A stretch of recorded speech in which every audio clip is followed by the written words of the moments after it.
Good morning, YouTube viewers and subscribers. I've had several folks contact me recently about some basic troubleshooting of a four-stroke engine. So I thought I'd put together a video on how to do some basic stuff, things to look for. But before I actually get into troubleshooting, what I want to do is, as many of you know, I buy a lot of used engines. And it can be a very hit or miss proposition. So I want to kind of give some of the viewers an idea of the things you should look for when taking a chance on buying a used engine, especially if you're buying one online. So here are some of the things that I look for when I'm looking to buy an engine online, and obviously I don't have it in my hand to look for it. But the first thing you want to do is you want to make sure that the person selling it gives you adequate information about its condition, and that can be verified with pictures. Now, most folks, just about everybody in the world now, has a cell phone, so they have the ability to post pictures of their engines.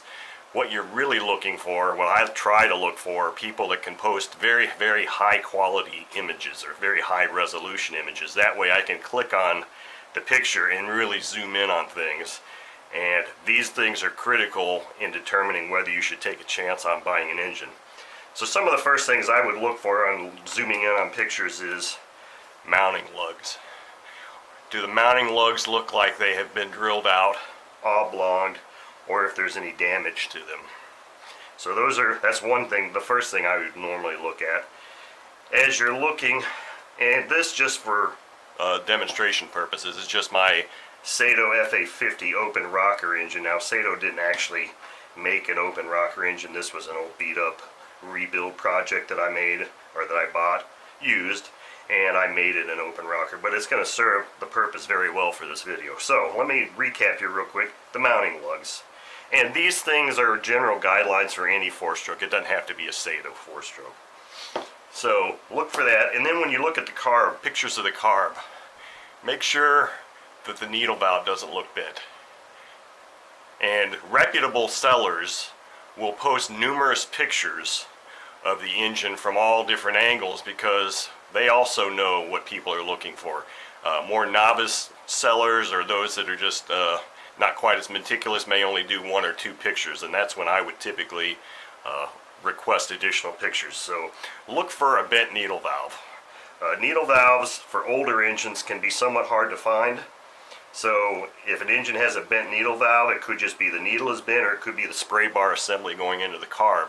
Sometimes these things can be difficult to find, so you also want to make sure when you're looking for a used engine that parts availability are there, because needle valves are very common things to have bent or broken, especially on two-stroke engines where it's in the front of the engine.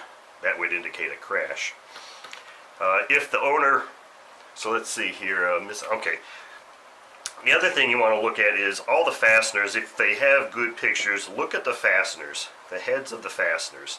See if you can see, zoom really close in there, see if you can see any evidence of rounding out or cutting of slots or anything, fasteners that don't look right.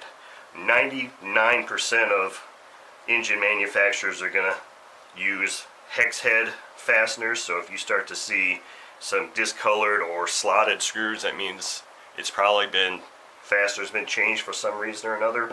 But damaged fasteners are a big red flag, especially, now I know this is a Sato engine, but especially if you happen to see any on the head screws on OS engines or up near the top. If you see any that look damaged or rounded out on the head, or any place in a really critical position, I would be very cautious about buying that engine, just because unless you're really good at removing damaged fasteners, and that might be one you want to stay away from.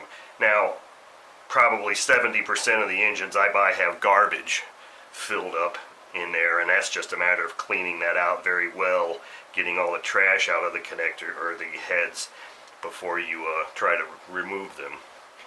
Let's see, the last thing I typically look for before making a judgment on an engine is the prop drive washer. Does it have a ton of marks on it from pliers? One or two may not necessarily indicate an issue, but if you see one that's excessively marked up, this one had a mark on it here, it had a couple of marks, I tried to buff them out.